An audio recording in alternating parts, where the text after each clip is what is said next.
Hey everyone, welcome back to Operation Victory, the channel created to inspire you to create the life you want to live and give you the tools and tactics so that you can actually go out and achieve it. Well, we're closing in on the end of the fast. I got one more week to go-ish. The end is going to be February 9th. But so far, progress update. Inches lost overall, 3 inches from my chest, 3 inches from my waist, and 1.75 inches from my hips. So total weight lost is 28.4 pounds from 280 down to 251.6 this morning. I'll be showing you the update on the scale just for the proof. Hey everyone, welcome back to Operation Victory, the channel created to inspire you to create the life you want to live and give you the tools and tactics so that you can actually go out and achieve it. Well, we're closing in on the end of the fast. I got one more week to go-ish. The end is going to be February 9th. But so far, progress update. Inches lost overall, 3 inches from my chest, 3 inches from my waist, and 1.75 inches from my hips. So total weight lost is 28.4 pounds from 280 down to 251.6 this morning. I'll be showing you the update on the scale just for the proof. And last week I mentioned that this week I would like to talk to you guys about procrastination and how to kind of overcome that a little bit. So I'm going to go over a little bit of a tactic, a tip and trick that you can use in your daily life as long as you have the power to imagine. Woo! Crazy. So I'm sure there's a lot of you out there like myself, and you have some area of your life where you're stuck in procrastination. Maybe you hate going over your finances, you can't seem to get anything done, can't get your work done on time, or you're constantly late. If that's you, you know who you are. How did you get to this point? What are all the things that stacked up in your life to get you to the point of throwing up your hands and saying, "Help me! How do I get unstuck?" Let's start with this gem. Being stuck is a behavior because you have to intend to do something before you stop yourself from doing it. Before we talk about being stuck in your life and in your decisions to procrastinate, it's good to understand what actually motivates you as well, because there's a common link, and that common link is an emotion. If you were to go back before the motivation or the procrastination, you had an intention to do something, good or bad, and at the root of that behavior is an emotional state. Most of the time we don't recognize this state because we're not paying attention. Perhaps it's just not one feeling, but it's a series of feelings chained together by our experiences and your filters of the world. All those little things that you take in, the way you see things, the way you hear things, the way you smell things, the way you were brought up, your culture that you were brought up in, your region of the world, your religion, all of those things kind of play part and parcel into everything that I'm talking about. But for now, we're just going to focus on that emotional state. So how many times have you had a cleared goal, but then in the last minute, you just choked, you pulled back, you hesitated, only to eventually get it done, but at the expense of great personal energy, time, and focus, just like you were running through honey. So what I want you to do right now is, if you've kind of had that, right, and I'm sure there's probably something that's coming up that's being triggered as I'm talking to you about this, take a moment and notice the picture of that and what comes up about it and when you think about it. Pay attention to any feelings that this image brings up for you. You know, like we're working on something, and we're going to see here in just a second how this all kind of ties together. There's a high likelihood that you weren't super enthused about this particular feeling or this picture, and you want to know how to change it. So here's how we can do that. I want you to keep working your way back to the very beginning of that incident, whatever it was that you don't like to do, until you're fully in a place where you had the intention to do whatever it was that you needed to do. If your intention about this task is ecological for you, meaning that like it's something you want to do, it's good for you to do, or it's something that needs to be done to get you to the next spot, and it's congruent with your mission and who you are as a person, then we can start to work backwards to get to that root cause and find the block. Was this a task that you needed to do? Maybe you wanted to do it, but it wasn't something that you necessarily enjoy doing, like taxes, making phone calls sometimes, getting Excel worksheets done, cleaning the cat box, taking out the trash. It's all things that need to be done, but it's not always something we want to do.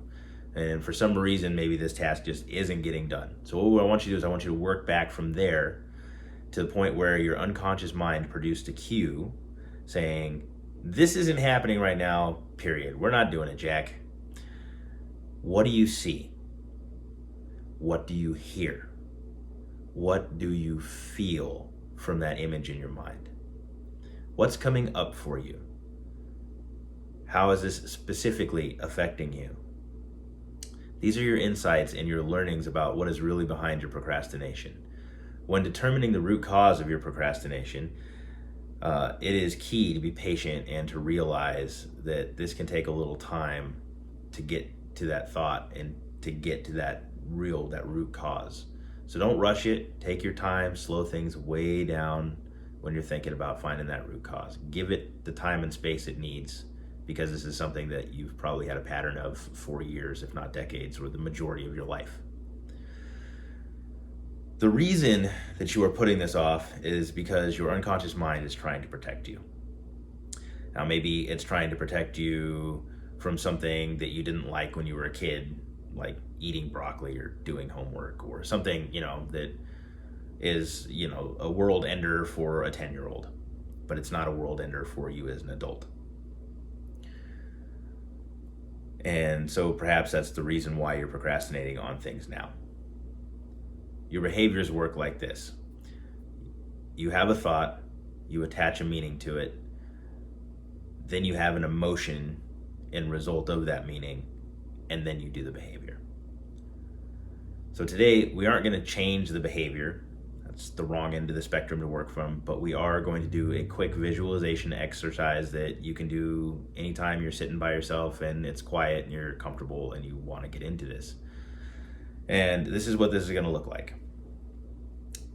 So we're going to think of two images, and I want you to get into a comfortable chair, somewhere that you can relax. It's a little free of distractions. Take a couple of really deep breaths, let them out, feel your body relax. And then I want you to close your eyes. And I want you to think about something that you really like to do by yourself. It's just a you activity, something that brings you insane amounts of joy and happiness, and you just love to do it. Like, whether that's, painting a picture, going out fishing, riding your motorcycle, lifting weights, whatever. I really want you to associate into this picture though right now. Like, get into the memory of what that is. And I want you to adjust the color, turn it up, make it a little brighter right now.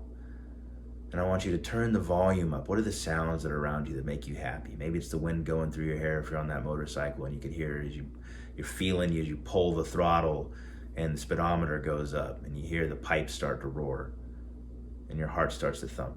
So what are you seeing right now in this picture? Like, adjust those colors. What are you hearing? Adjust that volume. Are there any smells in there that you like, that are pleasant? Just turn that up a little bit. Make it super compelling to be in there, like you don't ever want to leave. Like it's the best memory you've ever had. And once you get to that point, then I want you to step out of that picture. And I want you to hold it out in front of you like it's a picture in a frame that you're looking at as the best memory. And then I want you to push it out a little bit farther, like just across the room from you. So it's not super far away, but it's still super bright, like a high-def TV, and you can still see the picture.